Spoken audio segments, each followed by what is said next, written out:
In 1206, Mongolia is not a great power. It has no immense cities. Its population does not number in the millions.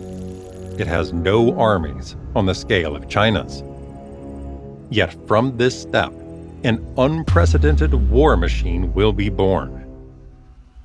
Genghis Khan does not invent the horse, the composite bow, the feigned retreat, or steppe warfare itself, but he takes cavalry, mounted archers, speed, and deception, and turns them into a new kind of organization.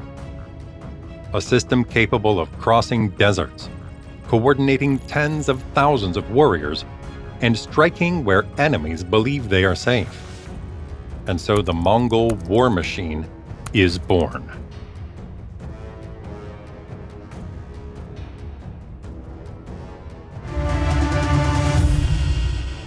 In 1206, on the banks of the Onon, Temujin is no longer the boy abandoned by his own people. He has defeated the Tatars, subdued the Merkit, absorbed the Kerait, destroyed Naiman power, and brought the long rivalry with Jamukha to an end. At least 5 major steppe blocks have been beaten, absorbed, or forced to recognize his authority. Now the Mongol chiefs gather in a Kurultai, the great political and military assembly of the steppe, and grant him a new title, Genghis Khan. The exact meaning of Genghis remains debated, but it is often linked to vastness and universal dominion. The political message is clear. Temujin is no longer a clan chief. He is now the Khan who stands above all clans. The territory he must now control is enormous. More than 580,000 square miles of steppe, mountains, rivers, and deserts. Yet the population is small and scattered across this vast space, probably fewer than 1 million people, divided among mobile camps, herds, and armed families. According to tradition, his army is reorganized into about 95,000 man units. Nominally, that means nearly 100,000 warriors, but the real problem is not counting them. It is controlling them. The reason is simple. Those warriors come from clans that had fought one another for years. Former Kerait, former Naiman, Merkit, Tatars, Mongol rivals, all must now obey a single center of command. If he leaves the old tribal bonds intact, the steppe can split again. After 1206, the task is to reshape conquered Mongolia, to turn rival tribes into one powerful, new war machine.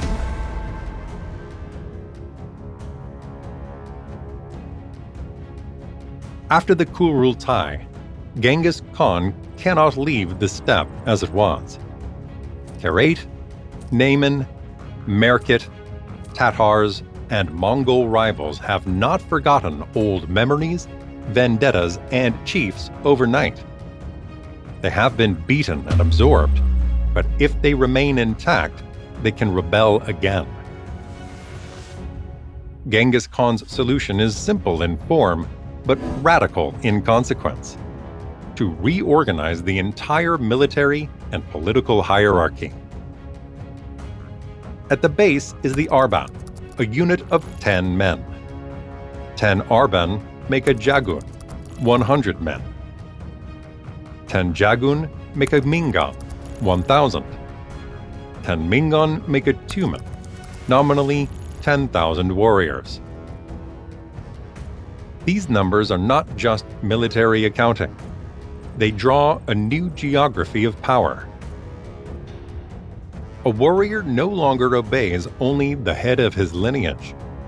He no longer fights only for the clan into which he was born. Now he belongs to a chain of command built by the Khan. Former Kerait can serve beside Mongols, former Naiman can be placed beside men who, only years earlier, were their enemies. Genghis Khan does not invent decimal organization from scratch. The nomadic world already knew similar systems. His strength lies in the timing. He applies it after unification, when the steppe is still armed, unstable, and full of grudges. From that moment on, every man has a place, every commander a responsibility, and every unit can be controlled, moved, punished, or rewarded. Discipline no longer concerns only the individual warrior. It concerns the group. If one man flees, disobeys, or breaks formation, the entire unit can pay the price together. The true conquest of 1206, then, is not territory. It is control over the men who live on the steppe itself.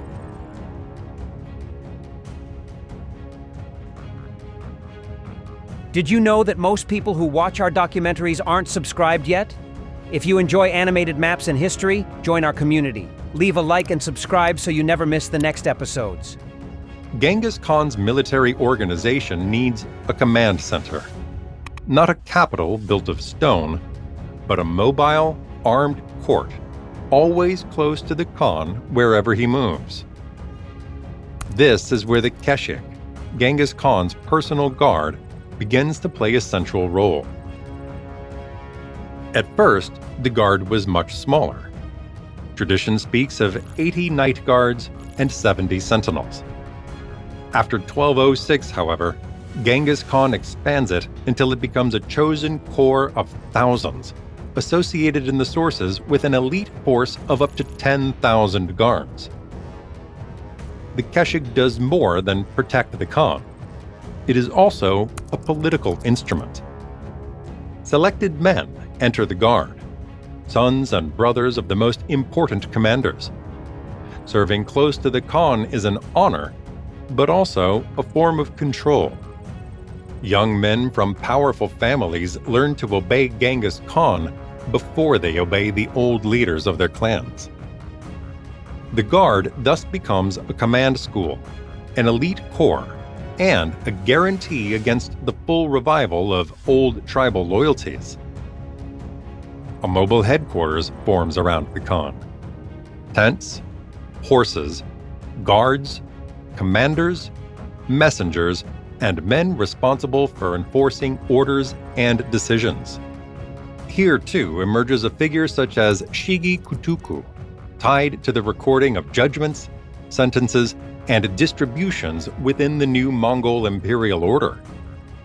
The Khan's guard does more than protect Genghis Khan from his enemies. It protects the new empire from the return of the old clans.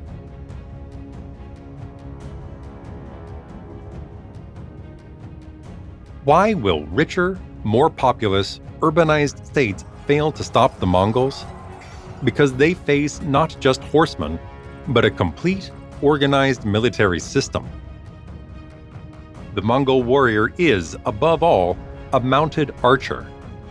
His composite bow is not just a Mongol invention, but in Mongol hands, it becomes the perfect weapon of the steppe. Short, powerful, flexible, and built from materials such as wood, horn, and sinew. It is compact enough to use from the saddle and powerful enough to strike at range. It is not just a weapon for firing arrows. It lets the warrior strike while the horse is running and the enemy is reeling. Nor are all arrows alike. Some are lighter, suited to long-range shots. Others are heavier, made to strike with greater force at closer range. Some can even whistle in flight, turning a shot into a signal for other units on the battlefield. But the bow alone does not explain Mongol speed. Each warrior normally has 3 or 4 horses, sometimes more on long campaigns. He alternates mounts, lets tired ones rest, and preserves a reserve of movement. In this way, the army covers distances many enemies could scarcely imagine under their own military systems. Light cavalry opens the battle. It scouts, provokes, fires arrows, feigns flight, draws the enemy out of position, and cuts communications. Heavier cavalry waits for the decisive moment, when the opponent is tired, isolated, or forced to fight in the wrong place. Then it charges in to break the line, chase fugitives, and turn disorder into utter collapse. Orders must travel too. This is not the YAM network of Genghis Khan's successors, but the principle is already there. An order must not move at the speed of a single exhausted horse. It can pass through messengers, fresh mounts, relays, and signals. The Mongols are dangerous not only because they ride. They turn the horse into communication, movement into information, and distance into a new and deadly weapon. And when this military system begins moving south, the first major test will no longer be against rival clans, but against a state with fortified cities, walls, and garrisons. Xi Xia.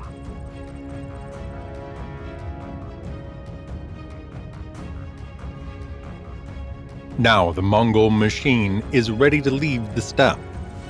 So long as Genghis Khan fights rival clans, he moves within his own world. Pastures, rivers, camps, horses, and mobile tribes. But southwest of Mongolia stands a different enemy, Xi Xia, the Tangut Kingdom. Xi Xia is not a nomadic confederation. It is a frontier state with cities, walls, garrisons, cultivated fields, and trade routes. It controls a strategic zone between the Gobi, the Ordos, the Gansu Corridor, and the Yellow River. Between 1205 and 1207, the Mongols had already struck Xi Xia's borders with raids and plunder. But in 1209, the pressure intensifies. Genghis Khan launches a full campaign toward the south, crossing arid regions where water, pasture, and horses become decisive for every movement. The first objective is the line of northern garrisons. At Wulahai, along the Yellow River, the Mongols defeat a Tangut force, take the city, and advance deeper into enemy territory. Next comes the fortress of Naiman, guarding the passages through the Helan Mountains, the natural barrier protecting the road toward the capital. Some reconstructions suggest the Tangut could concentrate tens of thousands of men here. For the Mongols, it is a problem. Chasing horsemen across the steppe is no longer enough. They must force a well-defended mountain pass. Genghis Khan then uses what he knows best: movement and deception. After weeks of stalemate, the Mongols pretend to retreat. The garrison leaves the protection of the fortress to pursue them. It is the decisive mistake. Once drawn into open ground, the defenders are destroyed. The road to Yinchuan, Xi Xia's capital, is now wide open. Here, the Mongols meet the limits of their machine. Yinchuan has walls, garrisons, and stable defenses. Some estimates suggest about 150,000 defenders, perhaps almost twice the size of the Mongol army. The figures are debated, but the point is clear. Genghis Khan faces a city that cannot simply be encircled and overwhelmed like a steppe encampment caught on the open plain. So he tries to use the Yellow River as a weapon. The Mongols attempt to divert the water and flood the capital, but the operation turns against them. The water breaks through the embankments and floods the Mongol camp. For the first time, the steppe machine discovers that against cities, speed is not enough. Xi Xia tries to resist, but remains isolated. The Tangut sovereign asks the more powerful Jin dynasty of northern China for help. The Jin choose not to intervene. For them, watching the Mongols and the Tangut weaken each other seems more useful than saving Xi Xia itself. So Mongol pressure continues. The garrisons fall. The countryside is devastated. The capital remains under threat, and the Tangut kingdom understands that it cannot sustain the war alone. At the end of the 1209 campaign, with the surrender formalized shortly afterward in some chronologies, Xi Xia accepts Mongol supremacy over the entire kingdom. It is not yet the kingdom's final destruction. It is vassalage.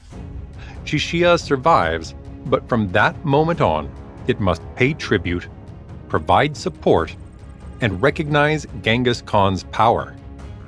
For the Mongols, it is a major signal. The machine born on the steppe can bend a traditional state. The first test is passed.